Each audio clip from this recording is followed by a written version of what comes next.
everyone, it's Hannah, and thank you all for waiting so long for me to put up a video, but just wanted to state this when I first start. I know I haven't posted a video in 3 weeks, but since I started my beauty channel, a lot of people have been requesting more videos, and I'm going to try to keep doing these. It's just hard to do a lot of videos on that channel since that's my main channel now, and then do constant videos on this channel too. But I'm going to try to do one. I've been doing one every 3 weeks, but I'm going to try to make it a little bit more consistent. So I'm trying for you guys. Don't worry, I still think about you and read your comments. But anyway, today's video was requested by this girl right here, and she put a comment on one of my videos saying that I should do a video on how to save money for American Girl dolls, because American Girl dolls are pretty darn expensive. They keep upping that price. It is now like, what, $110, maybe $115 for a doll. One doll, not including shipping if you buy it from online, not including clothes and extra stuff like that. So it is so expensive, especially for a young girl who maybe can't get that as a birthday gift or a Christmas gift. They have to pay for it for their own money. So I decided to do a video on my tips and tricks and what I do when I need to save money.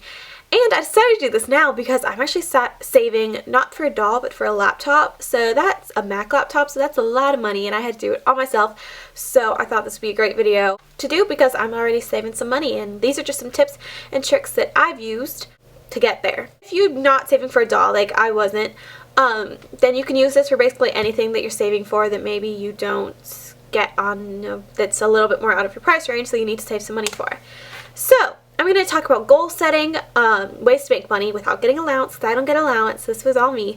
And then also how to keep the money and not spend it. So let's get started with some goal setting tricks. My first tip for setting a goal is one of my favorite things to do because it's really fun too, and that is to make a chart/graph. When you can do this so many different ways and things, like ways to make the graphs. You can do it on a whiteboard, a piece of paper. I hanged mine up on my wall.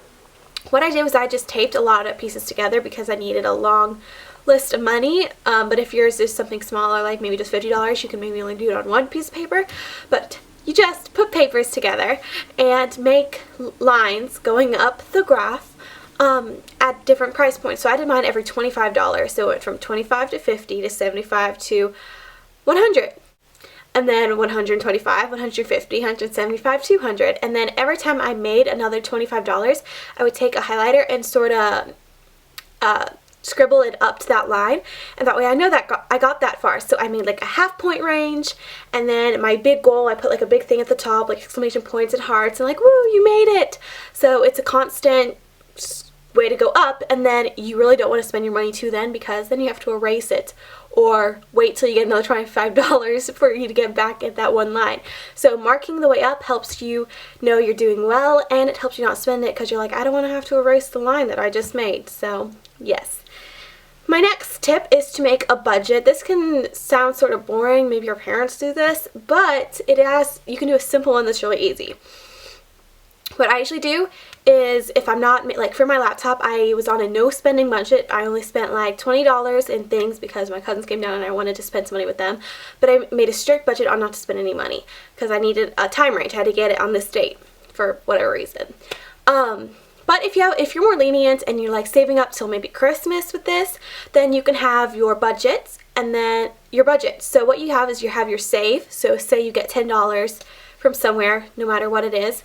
$10, let's say you want to split it in half to get a little bit better, so to get it a little quicker. So you put $5 in your save and then $5 into spend. So you can spend those $5, but you still have the save in the other $5.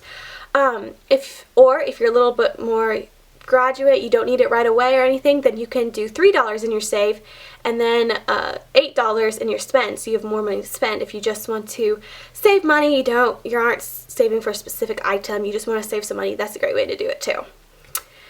Also, so then you just spend the money that's in your spend jar or your little area, and then you make sure to save that money that's in the save spot, so you have both. Or you can go on a strict budget like I was and basically don't spend more than $30 in the next month, okay, Hannah? Yeah, it was sort of hard. Okay, so those were my 2 goal-making tips, budget and make a graph/chart. Now we're going to get on to some ways you can make money that's really easy. You don't need a lot of stuff, and it's not allowance. This is you making money. So my first thing to do is ask your parents if they will pay you for things to do around the house.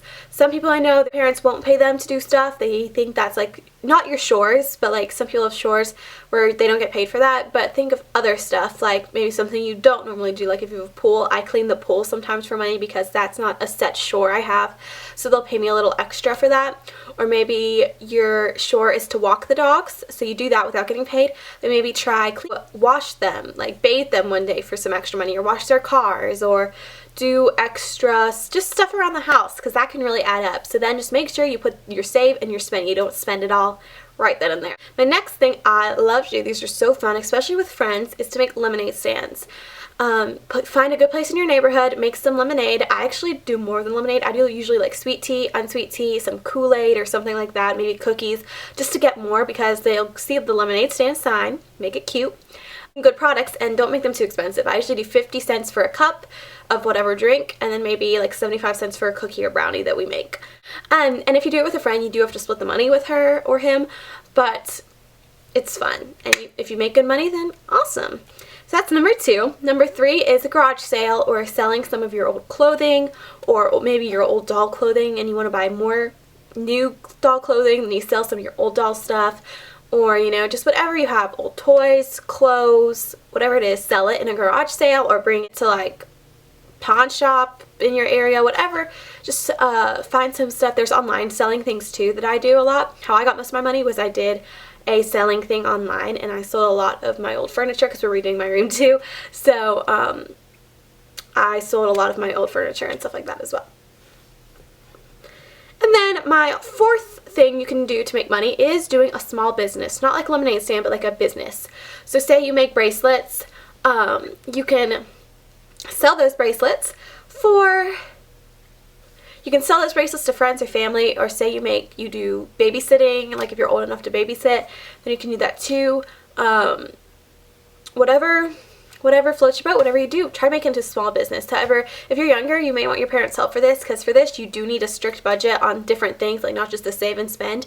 You need to know how much, like say bracelets, how much it's costing you to make the bracelets, how much work you're putting into it. Like if you put an hour into one bracelet, then you're going to need to put that in the money. So make sure you're getting money. You're not just selling the bracelets for $3 when it costs you $2 in supplies. Your parents can probably help you with that, or older siblings or someone older can probably help you with that if you decide to do a small business. But those were my 4 tips for ideas for getting money. But now I just have 2 more tips for keeping the money, not spending it. This is so hard for me because I like to shop. We go to the mall a lot with friends, family. I've had a lot of family in, and they like to go shopping, and it was really hard for me to not spend my money. But here's 2 ways that I did this. The first one is a place to store it, so you keep it in a jar, or a little piggy bank, or in a bank account if you have that much money. Like mom or dad or parents or someone wants you to keep it in a bank account, then you can do that. But some place to store it safe, where no one else can get to it and you don't see it. Well, I put mine on a shelf so that I see it, but it's up high, so I'm not constantly reaching into it. I have to like get down and unlock the thing or twist the lid off to be able to get money if I do end up spending it. So someplace high up, safe, and a place where you can see it though, so you always know you have it. It's just like, I'm saving.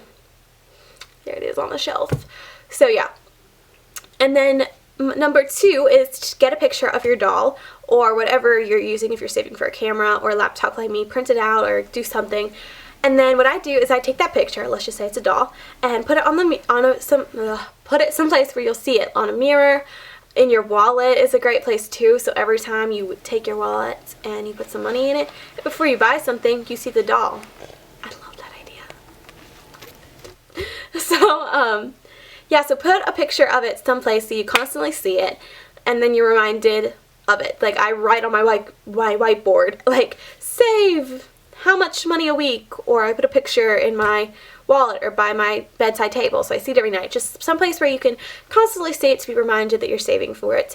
And those are my tips, tricks for goal setting, making money, and keeping it, or how to get an American Girl doll. Want to learn more about this making money, like budgeting stuff? I read this book when I was younger. It's from American Girl. It's A Smart Girl's Guide to Money, How to Make It, Save It, and Spend It. I took like the budgeting tips from there, not the other stuff, but this is a great book to get to if you want to learn more about getting your own personal business and stuff. And you can find this at your local bookstore. So yeah, that's it. Thanks for watching, and I will hopefully see you in an upcoming video soon. Bye!